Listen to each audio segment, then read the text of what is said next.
नमस्कार। औद्योगिक प्रशिक्षण संस्थान के व्यवसाय मैकेनिक मोटर व्हीकल के विषय सैद्धांतिक की पाठचर्या में अंकित प्रसंग कंप्रेशन इग्निशन इंजन पर आपको मैं प्रशिक्षण प्रदान करूंगा। परिचय। कंप्रेशन इग्निशन इंजन एक आंतरिक दहन इंजन होता है जिसे हम इंटरनल कंबंशन इंजन भी कहते हैं। इंटरनल कंबंशन इंजन के दो भाग होते हैं। एक होता है स्पार्क इग्निशन इंजन और दूसरा होता है compression ignition engine. Compression ignition engine में एयर और फ्यूल का मिक्सचर इग्नाइट होता है, उसमें कंबंशन प्रोसेस होता है। इसमें 4 स्ट्रोक होते हैं: सक्शन, कंप्रेशन, पावर और एग्जॉस्ट। ये चारों स्ट्रोक के कंप्लीट हो जाने पे, पूर्ण हो जाने पे हमें इंजन में पावर मिलती है, यानी हमें कंप्रेशन इंजन में पावर मिलती है, जिससे कि हम क्रैंक शेफ्ट पर पावर को भेजते हैं कनेक्टिंग रॉड के द्वारा, और क्रैंक शेफ्ट अपने एक्सिस पे 360 डिग्री का रोटेशन करती है। इस फिगर में जो हम लोग देख पा रहे हैं, ये इनलेट वाल्व है, ये एग्जॉस्ट वाल्व है और ये फ्यूल इंजेक्टर का प्रयोग किया गया है। ये सिलेंडर है जहाँ पे कंबंशन प्रोसेस होता है। ये पिस्टन है जो सिलेंडर के अंदर इसका मूवमेंट होता है। प्रमुख तत्व। कंप्रेशन इग्निशन इंजन के प्रमुख तत्व हैं: inlet valve, exhaust valve, injector, cylinder, piston, connecting rod और क्रैंकशैफ्ट। ये सारे जो हैं ये प्रमुख तत्व हैं, प्रमुख पार्ट हैं जो कि कंप्रेशन इग्निशन इंजन में प्रयोग किए जाते हैं। इसमें पहले बात करेंगे हम लोग इनलेट वाल्व की, कि इनलेट वाल्व का क्या काम होता है। इनलेट वाल्व का काम होता है कि जब भी एयर का इनटेक होता है, एयर जो होती है फ्रेश एयर, वो सिलेंडर में प्रवेश करती है, तो उसमें ये इनलेट वाल्व के माध्यम से ही प्रवेश कर पाती है। एग्जॉस्ट वाल्व होता है, एग्जॉस्ट वाल्व में जो भी गैसें जो वेस्ट हो जाती हैं, जो पावर स्ट्रोक के बाद बच जाती हैं, वे एग्जॉस्ट वाल्व से बाहर की तरफ निकाल दी जाती हैं, जिससे कि उनके जमने का कोई भी खतरा ना हो। इंजेक्टर, फ्यूल इंजेक्टर एक बहुत सबसे महत्वपूर्ण भाग है कंप्रेशन इग्निशन इंजन का, क्योंकि फ्यूल इंजेक्टर के माध्यम से ही फ्यूल का इंजेक्शन होता है सिलेंडर के अंदर, और जो हमारा चार्ज होता है, हमारा मिक्सचर होता है, वे जलता है। इसी के द्वारा उसमें कंबंशन प्रोसेस होता है। सिलेंडर, सिलेंडर जो है उसी में पूरा प्रोसेस होता है। ये पूरा पार्ट जो है ये सिलेंडर का है, जिसमें कि कंबंशन प्रोसेस जो है वो पूर्ण होता है और पिस्टन का मूवमेंट होता है। पिस्टन, पिस्टन अत्यंत महत्वपूर्ण पार्ट है जो कि हम लोग के सिलेंडर में चलता है, उसका मोशन होता है और पिस्टन के द्वारा ही गैसों को कंप्रेस किया जाता है। कनेक्टिंग रॉड, कनेक्टिंग रॉड के 2 सिरे होते हैं, एक सिरा पिस्टन से जुड़ा होता है और दूसरा सिरा क्रैंक शैफ्ट से जुड़ा होता है। क्रैंक शैफ्ट, क्रैंक शैफ्ट अत्यंत महत्वपूर्ण पार्ट होता है। क्रैंक शैफ्ट में जो भी पावर हमें सिलेंडर से मिलती है वे क्रैंक शैफ्ट पर जाती है, और क्रैंक शैफ्ट उस पावर में अपना रोटेशन करता है, 360 डिग्री पे उसका मोशन होता है। जितनी पावर हमें प्राप्त होगी सिलेंडर से, उतनी ही स्पीड से क्रैंक शैफ्ट का रोटरी मोशन होता है। Suction stroke, suction stroke compression ignition engine का पहला स्ट्रोक है। इस स्ट्रोक में पिस्टन टॉप डेड सेंटर से बॉटम डेड सेंटर के बीच चलता है और हवा का सक्शन होता है, यानी कि जो एयर आ रही है, जो हवा आ रही है, उसमें वो सिलेंडर में प्रवेश करती है। Compression stroke, compression stroke cylinder में ली गई हवा को कंप्रेस करता है। जैसे जैसे हवा कंप्रेस होती जाती है, हवा का तापमान बढ़ता जाता है, यानी कि जो हवा है उसका टेम्परेचर और प्रेशर दोनों ही पिस्टन के द्वारा कंप्रेस करने के बाद बढ़ जाता है। ये इसमें डायग्राम में हम देखें तो ये फ्यूल इंजेक्टर है, जिसका काम होता है फ्यूल को इंजेक्ट करने का। ये इनलेट वाल्व है, ये आउटलेट वाल्व है, ये पूरा सिलेंडर है, ये पिस्टन है जो कि सिलेंडर में मूवमेंट करती है, ये कनेक्टिंग रॉड है और ये क्रैंक शैफ्ट है। पिस्टन का जो मोशन होता है वो दो स्ट्रोक में होता है। पहला होता है टॉप डेड सेंटर और दूसरा होता है बॉटम डेड सेंटर।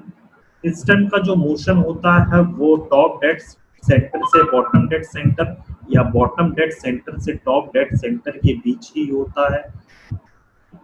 पिस्टन का जो स्ट्रोक होता है, एक स्ट्रोक टॉप डेड सेंटर से बॉटम डेड सेंटर या फिर बॉटम डेड सेंटर से टॉप डेड सेंटर पे जाने पे एक स्ट्रोक पूर्ण होता है।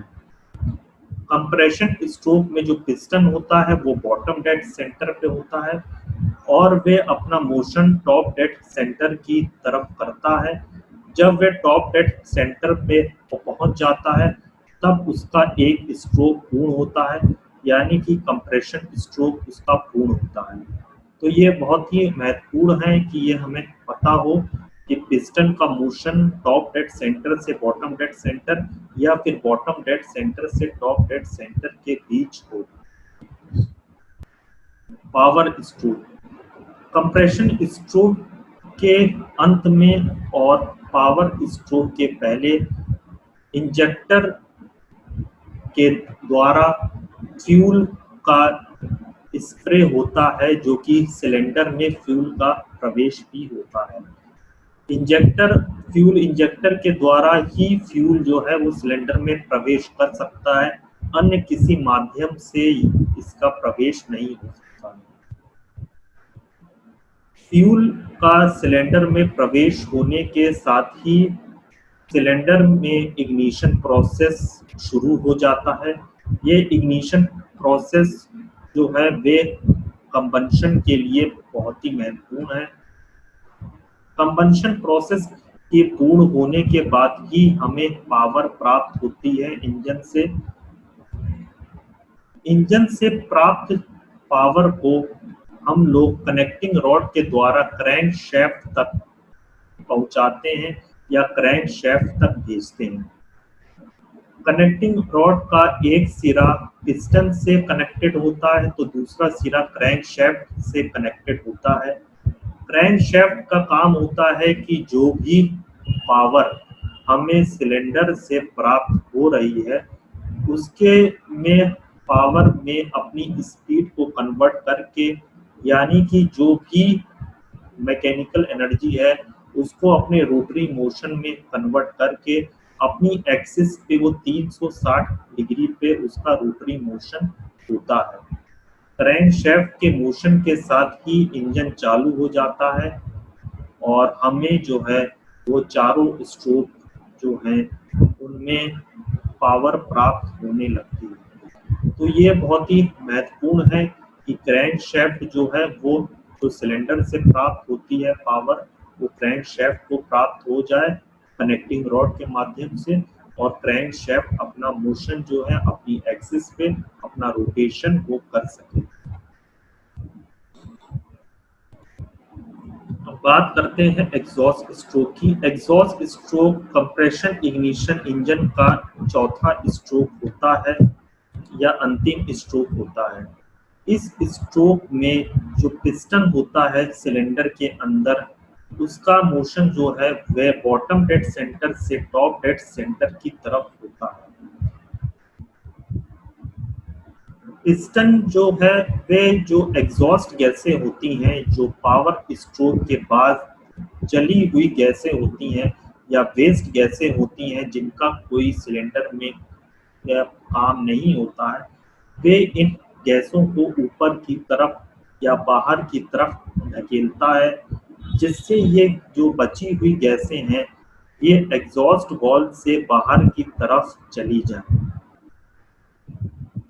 एग्जॉस्ट स्ट्रोक में इनलेट वाल्व बंद रहती है और एग्जॉस्ट वाल्व खुली रहती है। एग्जॉस्ट वाल्व के खुलने का मतलब इसलिए है क्योंकि जो भी चार्ज सिलेंडर में प्रवेश कर रहा है वे चार्ज एग्जॉस्ट वाल्व के माध्यम से ही सिलेंडर से बाहर की तरफ जा सकता है। इसलिए यह महत्वपूर्ण है कि एग्जॉस्ट वाल्व इस स्ट्रोक में खुली रहे और इनलेट वाल्व बंद रहे। इनलेट वाल्व का बंद होना इसलिए भी महत्वपूर्ण है क्योंकि जब भी वेस्ट गैसें सिलेंडर में होती हैं तो हम नहीं चाहते कि एक बार वे पुनः सिलेंडर में इनलेट वाल्व के माध्यम से प्रवेश कर जाएं।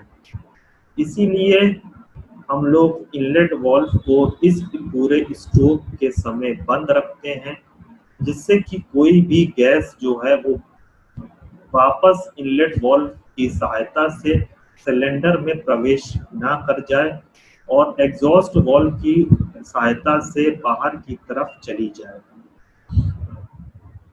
एग्जॉस्ट स्ट्रोक जो है इससे अगर हम लोग जली हुई गैसों को बाहर नहीं निकालेंगे, बाहर नहीं हटाएंगे, तो यही गैसें कुछ समय के पश्चात सिलेंडर में जमना शुरू हो जाएंगी, सिलेंडर के किनारे किनारे जमने लगेंगी, जिससे कि काफी समय बाद जो है वे पिस्टन का जो रेसिप्रोकेशन मोशन होता है सिलेंडर के अंदर, उसमें ये रुकावट भी बन सकती है और पिस्टन का जो मोशन होगा सिलेंडर के अंदर वो इतना फ्री नहीं होगा, इतना स्मूथ नहीं होगा। इसलिए ये महत्वपूर्ण है कि हम लोग एग्जॉस्ट स्ट्रोक में जो जली हुई गैसें हैं, वेस्ट गैसें, उनको बाहर की तरफ निकाल दिया जाए।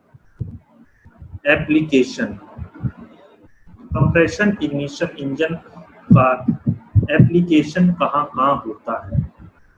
कंप्रेशन इग्निशन इंजन जो है ये इनका उपयोग भारी वाहन में किया जाता है, जिन्हें हम हैवी कॉमर्शियल व्हीकल भी कह सकते हैं। वाहन दो प्रकार के होते हैं, एक कॉमर्शियल व्हीकल होते हैं, एक पैसेंजर व्हीकल भी होते हैं। कॉमर्शियल व्हीकल जो हैं उनमें इंजन के लिए ज़्यादा जो है वो स्लॉट होता है, बड़ा स्लॉट होता है, जहाँ पे कंप्रेशन इग्निशन आसानी से फिट हो जाए, आसानी से उनका असेंबली हो जाए। कंप्रेशन इग्निशन इंजन जो है वे काफ़ी साइज में काफ़ी बड़े होते हैं। अगर हम इनको कंपेयर करें स्पार्क इग्निशन इंजन यानी पेट्रोल इंजन से, तो इनका साइज जो है वो काफ़ी बड़ा होता है। ये साइज में काफ़ी बड़े होते हैं, जिनकी वजह से इनको इंस्टॉल करने में, इनको असेंबल करने में ज़्यादा जगह की आवश्यकता पड़ती है। हैवी कॉमर्शियल वाहन जैसे कि बस, ट्रक और बड़ी गाड़ी जो हैं आदि में इनका उपयोग किया जाता है, क्योंकि इनमें इंजन को फिट करने के लिए, इंजन को असेंबल करने के लिए पर्याप्त मात्रा में जगह होती है, जिसमें कि इंजन जो है वह आसानी से फिट हो सके, आसानी से उस पर में असेंबल हो सके। स्पार्क इग्निशन इंजनों में जो साइज इनकी छोटी होती है, इसीलिए इनका उपयोग जो है वो छोटी गाड़ियों और मोटरसाइकिल या स्कूटर में किया जाता है। लेकिन कंप्रेशन इग्निशन इंजन जो कि इनका साइज बड़ा होता है और ये भारी इंजन होते हैं, इसीलिए जो मोटरसाइकिल, स्कूटर या छोटी जो गाड़ियां होती हैं, 4 व्हीलर गाड़ियां होती हैं, इनमें इसका उपयोग नहीं किया जा सकता। इसलिए ये महत्वपूर्ण है कि जो गाड़ियां, बड़ी गाड़ियां हैं 4 व्हीलर में, या फिर जो हैवी कॉमर्शियल वाहन हैं जैसे बस, ट्रक, इनमें कंप्रेशन इग्निशन इंजन का प्रयोग किया जाए। Fuel injector. फ्यूल इंजेक्टर एक इलेक्ट्रॉनिक मैकेनिकल उपकरण है जिसका उपयोग सिलेंडर में फ्यूल का प्रवेश कराने के लिए किया जाता है। कंप्रेशन स्ट्रोक में जब पिस्टन एयर को हवा को कंप्रेस करती है तो एयर का टेम्परेचर और प्रेशर दोनों ही बहुत ज़्यादा बढ़ जाते हैं। हवा का तापमान और प्रेशर बढ़ने के पश्चात कंप्रेशन स्ट्रोक पूर्ण होता है और पिस्टन अपनी पोजीशन बॉटम डेड सेंटर से टॉप डेड सेंटर की तरफ पहुंच जाता है।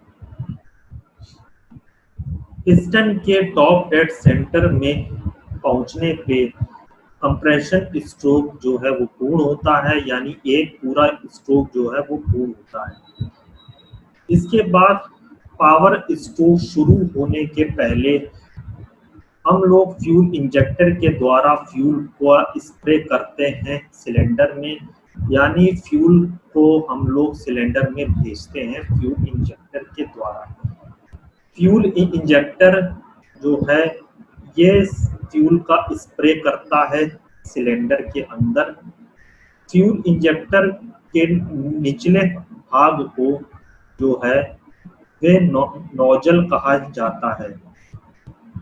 ये भाग जो है ये अत्यंत महत्वपूर्ण भाग है, महत्वपूर्ण पार्ट है फ्यूल इंजेक्टर का, क्योंकि ये निचला हिस्सा होता है फ्यूल इंजेक्टर का। फ्यूल इंजेक्टर जब भी इसमें डीजल आता है तो फ्यूल इंजेक्टर में जो है डीजल वो नीचे की सतह तक आ जाता है। फ्यूल इंजेक्टर में नीचे की सतह पर नोजल होता है। नोजल का जो मुख्य कार्य होता है वो होता है कि जो भी डीजल फ्यूल इंजेक्टर में आ रहा है वह उसको छोटे छोटे कणों में या छोटे छोटे पार्ट्स में तोड़ने का काम करता है। नोजल का प्रयोग फ्यूल इंजेक्टर में इसलिए भी महत्वपूर्ण है क्योंकि जब भी डीजल इंजेक्टर में आता है, अगर नोजल का उपयोग ना किया जाए तो डीजल जो है बिना टूटे ही सिलेंडर में प्रवेश कर जाता है। डीजल जब सिलेंडर में प्रवेश करता है तो उसका और हवा का जो पहले से ही इसका तापमान और प्रेशर दोनों ही बड़े होते हैं, इन दोनों का मिक्सचर होता है सिलेंडर के अंदर पावर स्ट्रोक में। इसके बाद जो है हमें कंबंशन प्रोसेस मिलता है, लेकिन कंबंशन प्रोसेस के लिए ये महत्वपूर्ण है कि जो भी चार्ज है, जो भी कंबंशन प्रोसेस है, जो भी एयर और फ्यूल का मिक्सचर है वे अच्छी तरह से जल जाए, यानी उनका कंबंशन जो है वो अच्छी तरीके से हो जाए।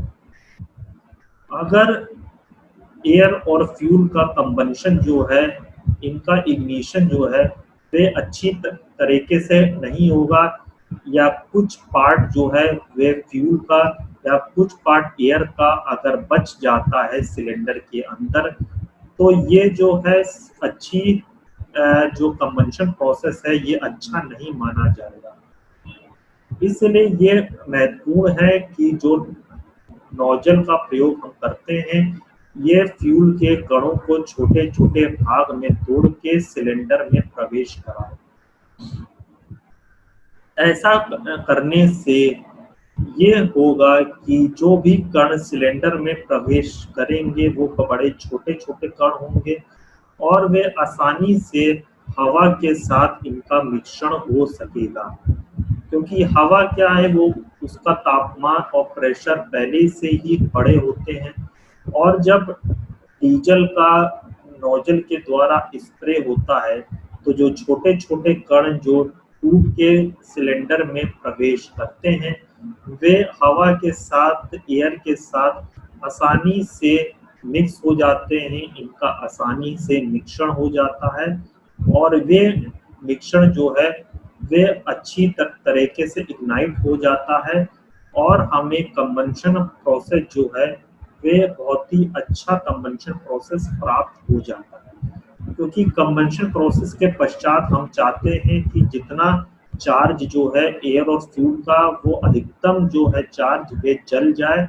और कोई भी ज़्यादा वेस्ट गैसें या कोई भी अनबर्न फ्यूल जो है, जो बिना जला हुआ फ्यूल जो है वो हमें सिलेंडर में ना मिले, क्योंकि यही गैसें और यही फ्यूल जो है वे सिलेंडर में जमना शुरू हो जाती हैं, जो आगे चल के पिस्टन का जो मोशन होता है सिलेंडर में उसको उसमें रुकावट भी बनने का काम करते हैं। इसलिए इसमें ये महत्वपूर्ण है कि हम लोग नोजल के द्वारा जो है वो डीजल को छोटे-छोटे कणों में बाँट दें।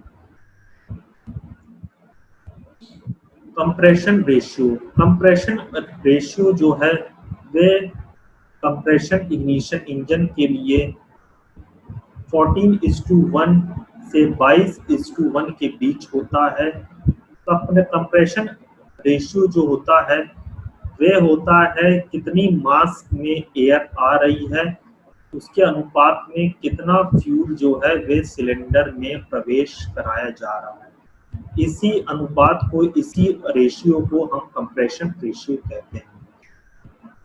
कंप्रेशन इग्निशन इंजन के लिए ये महत्वपूर्ण है कि इसमें कंप्रेशन रेशियो इसी के बीच में रहे, यानी 14:1 से 22:1 के बीच ही कंप्रेशन रेशियो होना चाहिए, क्योंकि कंप्रेशन इग्निशन इंजन के वर्किंग के लिए ये अत्यंत महत्वपूर्ण है कि इसी के बीच का कंप्रेशन रेशियो जो है वे हमें मिले, या इसी के रेशियो का जो एयर और फ्यूल का अनुपात है वे हमें सिलेंडर में प्रवेश हो या सिलेंडर में हमें मिले, क्योंकि अगर इसी के अनुपात में कंप्रेशन रेशियो होगा तो कंबंशन प्रोसेस भी हमें अच्छा कंबंशन प्रोसेस प्राप्त होगा। तो इसीलिए ये अत्यंत महत्वपूर्ण है कि कंप्रेशन रेशियो जो है इसी के बीच में रहे, इससे कंबंशन प्रोसेस जो है वो कंप्रेशन इग्निशन इंजन में अच्छा होगा और जो भी चार्ज है, जो एयर और फ्यूल है वो आसानी से जल जाएंगे और ज़्यादा वेस्ट जो गैसें हैं या अर्धजली गैसें हैं वे हमें नहीं प्राप्त होंगी। सारांश: कंप्रेशन इग्निशन इंजन या डीजल इंजन केवल हवा को कंप्रेस करके काम करते हैं, यानी कि इसमें सक्शन स्ट्रोक में सिर्फ हवा का ही इनटेक होता है इनलेट वाल्व के द्वारा। इसमें फ्यूल जो है वह सक्शन स्ट्रोक में नहीं प्रवेश करता। इसका जो है फ्यूल जो है वे कंप्रेशन स्ट्रोक के बाद पावर स्ट्रोक में उसका प्रवेश होता है। कंप्रेशन इग्निशन इंजन में हवा का तापमान इतना बढ़ जाता है कि वे फ्यूल के साथ आसानी से मिल जाती है, यानी कि कंप्रेशन इग्निशन इंजन में जो एयर है, हवा है, उसका तापमान इतना बढ़ जाता है कि जो फ्यूल है, जो हमारा डीजल फ्यूल है जो कि इंजेक्ट हो रहा है, जो कि हमें इंजेक्टर के द्वारा सिलेंडर में भेजा जा रहा है, वे फ्यूल जो है वे आसानी से जो है उसमें कंबंशन प्रोसेस हो जाए, वे फ्यूल हवा के साथ आसानी से कंप्रेस हो जाए और उसमें इग्निशन प्रोसेस जो है वह भी अच्छा प्रोसेस हो और कोई भी वेस्ट जो गैसें हैं जो हवा के साथ फ्यूल में के मिक्सचर के उपरांत जो वेस्ट गैसें या जो अनबर्न फ्यूल मिलता है वे भी हमें ज़्यादा ना मिले या ना के बराबर मिले, क्योंकि जितना कंबंशन प्रोसेस अच्छा होगा उतना ही हमें पावर ज़्यादा प्राप्त होगी। बात करते हैं पावर स्ट्रोक में। पावर स्ट्रोक में जैसे ही फ्यूल का स्प्रे होता है फ्यूल के इंजेक्टर के द्वारा, तो जो हवा पहले से ही गर्म हवा उसमें मौजूद होती है, वह हवा फ्यूल के मिश्रण होने के साथ ही उसमें इग्निशन होता है, वे जल जाती है और उसमें हमें पावर प्राप्त होती है। जो भी पावर हमें प्राप्त होती है वह पावर सिलेंडर से कनेक्टिंग रॉड के द्वारा जो है क्रैंक शेफ्ट पर भेजी जाती है, क्रैंक शेफ्ट में भेजी जाती है और क्रैंक शेफ्ट अपना रोटरी मोशन अपने एक्सिस पे 360 डिग्री पे अपना मोशन करता है। अपनी रोटेशनल एक्सिस पे उसका मोशन होता है। क्रैंक शेफ्ट के मोशन चालू होते ही जो इंजन है वो स्टार्ट हो जाता है, इंजन चालू हो जाता है। ये अत्यंत महत्वपूर्ण है कि कनेक्टिंग रॉड के द्वारा सिलेंडर से प्राप्त हुई पावर को हम क्रैंक शेफ्ट तक आसानी से भेज सकें। कंप्रेशन इग्निशन इंजन का उपयोग भारी शुल्क वाले वाहन में किया जाता है, यानी कि हैवी कॉमर्शियल व्हीकल जो होते हैं जैसे बस, ट्रक इत्यादि जो होते हैं, इनमें इनका उपयोग किया जाता है। ऐसा इसलिए होता है कि कंप्रेशन इग्निशन इंजन जो है ये साइज में बड़े होते हैं, इसलिए छोटी गाड़ियों या फिर मोटरसाइकिल और स्कूटर इत्यादि में इनका उपयोग नहीं किया जा सकता। इसीलिए कंप्रेशन इग्निशन इंजन जो है ये बड़े साइज में होते हैं, ज़्यादा जगह घेरते हैं, इसलिए हैवी कमर्शियल वाहन में इनका प्रयोग किया जाता है क्योंकि वहाँ पे ये आसानी से फिट हो जाते हैं, आसानी से इनको असेंबल किया जा सकता है। संदर्भ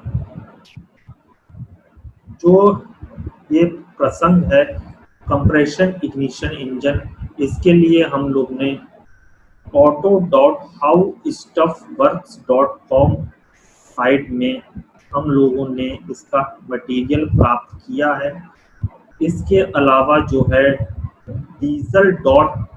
dieselnet.com साइट है, इससे भी हम लोगों को काफ़ी मटेरियल इस प्रसंग का प्राप्त हुआ है। इसके अलावा explain-stuff.com भी एक वेबसाइट है जिसके माध्यम से आप जो है इसका मटेरियल वहाँ से आपको प्राप्त हो सकता है और आप वहाँ से मटेरियल ले सकते हैं। आज मैंने प्रसंग कंप्रेशन इग्निशन इंजन पर आपको प्रशिक्षण प्रदान किया है। आशा है ये प्रशिक्षण भविष्य हेतु मददगार होगा। धन्यवाद।